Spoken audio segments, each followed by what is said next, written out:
C-Fan Sports, a sports show that is dedicated to the Seattle sports fan. I'm Dave. This is Kevin. Kevin, here we are heading into the big game in the NFC West. Before we get into that, before we put our spin on what we think we want to see and what we feel, everything, if you guys could do us a huge favor, make sure that you put a comment in the comment section. Make sure that you turn notification bells, and most importantly, subscribe. Do us a huge favor, subscribe, so that you know when we get new content out there. Okay, Kevin, we're going to put all the past behind us. We're going to brush it off. We're going to take a shower, let it rinse off of us like this game never happened. The Minnesota Viking game, which was awful, and now we're heading to Levi Stadium. And Kevin, this is as much a must game for the Seattle Seahawks as I have seen in a long time. I cannot remember a game that I felt, as far as a regular season game in the beginning of the season, that I felt that this was must win. And I feel we're there now. Yeah. We have never had a kind of start that, well, we've had starts like this before, but, I don't think that we felt as discouraged, as many questions were unanswered. I think we felt, like, oh, shoot, if a couple things would have gone right, we would have won those games. But no, I didn't feel that. I felt like we've been totally outclassed, especially in the second half, the last 2 weeks. Kevin, what comments do you have heading into this game that you want to get off your chest? I don't know if it's absolutely must win, but it is very, very critical, because if we don't win this game, it's going to be hard to come up and win this division this year.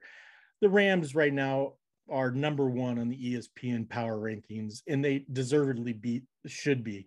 And we got 4 days, and then we got to hit the Rams. It's going to be a tough next 2 games against opponent foes. And it is very, very important we win this game.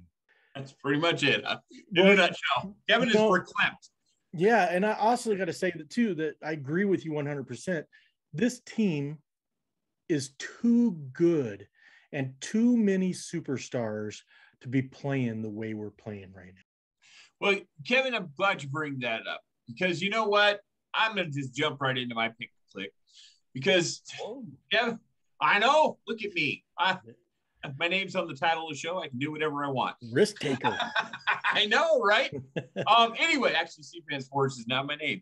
Anyhow, Kevin, my pick click, or my guy that I'm really thinking this week, is the person you just named. It's Russell Wilson. We said last week that Russell Wilson was basically off the table because he was going to turn in quality performance after quality performance. And he has turned in quality performances in the first half of all 3 of these games. Yeah. I want to see Russell play 60 minutes. I want to see Russell not only go for the deep balls, that he is checking down and that he is getting out of situations, and that he's not setting up your offense in 3rd and 14 or 3rd and 4th and whatever. The simple fact is that these guys, or Russell, is putting the Seattle Seahawks offense in a position to move that football down the field. Whether that's making sure that you see a blitz coming and you run to the opposite side, and he is noticing all that, diagnosing at the line of scrimmage, and making the right call. I think Shane Waldron, I think that there has been some major meetings this week where they got together and said, okay, we're not playing Seahawk ball.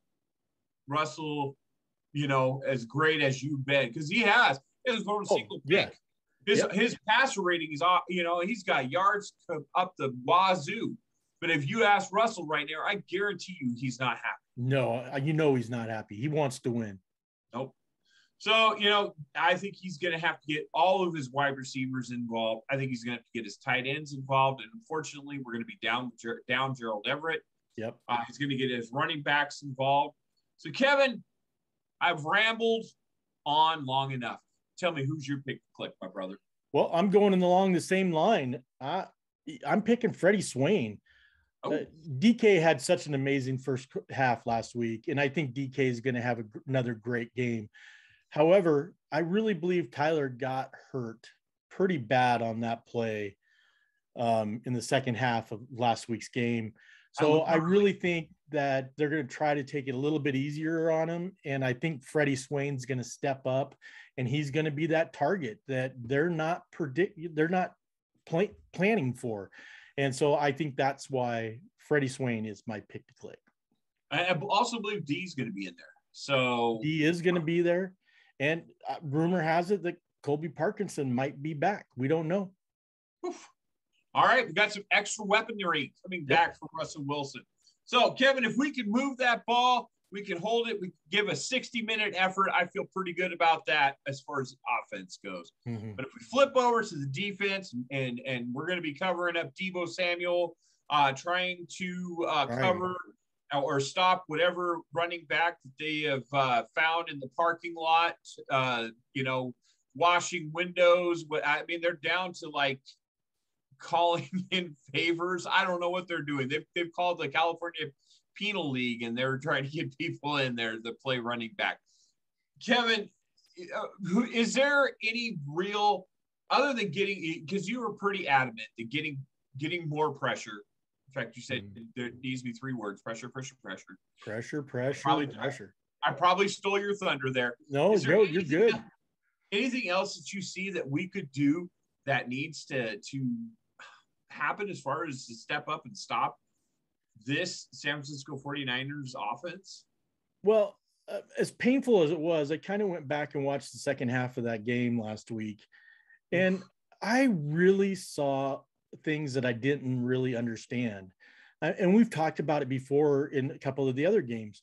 Why are the defensive ends backing out and trying to cover people when let them do their job? Attack the quarterback. Just head down, hit the quarterback. That's your job. Don't try to have him cover somebody. Hit the quarterback, please. And that's how we have to get pressure. We need the front 4 to be 100% going after that quarterback. We saw a lot of finger pointing last week because there were people out of, weren't doing their jobs or whatever. And I really hope we don't see that again this week, because if we do, I know it's going to be another long week. So who is your pick to click on defense there, Kevin? Well, my pick to click is Bobby Wagner. He was one of those guys, in my opinion, that was not in 100% position the entire game. I don't think he was too happy with himself or the team performance. Now, I'm about ready to lose all credibility, I already know who you're going for, and I'm laughing. Man, I tell you what, hopefully, if you don't like what I'm about ready to say, leave it in the comment section down below, because I'm going to say something probably very unpopular. To me, the pick to click, the guy that this week I feel has to show up the most for the Seattle Seahawks defense, Trey Flowers. I know that was nails on a chalkboard. Trey Flowers, I think that he has got to, man, I tell you what, even a blind squirrel finds a nut. He is going to have to get a couple of balls, get some confidence. And, I think, other than Deebo Samuel, really realistically, their receiver core is pretty pedestrian, So as far as I'm concerned, let's hope that this is the week that Trey gets out there and he knocks down a couple passes, and heaven forbid, it's an interception. I know, right? Well, what's funny is part of my talking points is I was really looking forward to seeing maybe some Sidney Jones, some Bless Austin, a little bit anyway, to at least see what they're made of. I mean, let them play. I would love nothing more than to be wrong, and that Jones is in there, as I really want to see what he can bring. Yeah, and I like Trey Flowers and always have, and I'm not a critic of Trey Flowers. I mean, you have to be right now. Right. However, we rotate the defensive line, we rotate the defensive ends, Why are we not rotating the corners sometimes?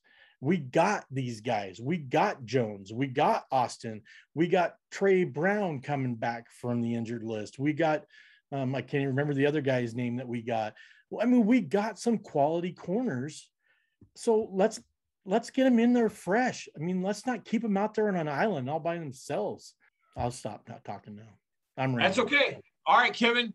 This is the end of the show where we make our predictions coming up for this week, and we're not so successful the last 2 weeks because both of us picked Seahawks wins.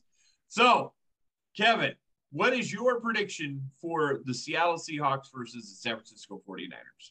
I absolutely think that the matchup between San Francisco's injured backfield, Jason Vernett's gone for the year.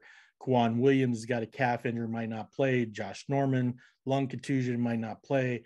Bleeding. What? His lung is bleeding. Its lungs bleeding.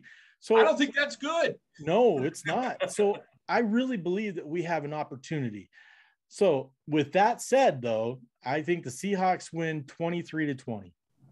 Have you been looking at my paper, Kevin? No, I have not. Because I have a very similar score.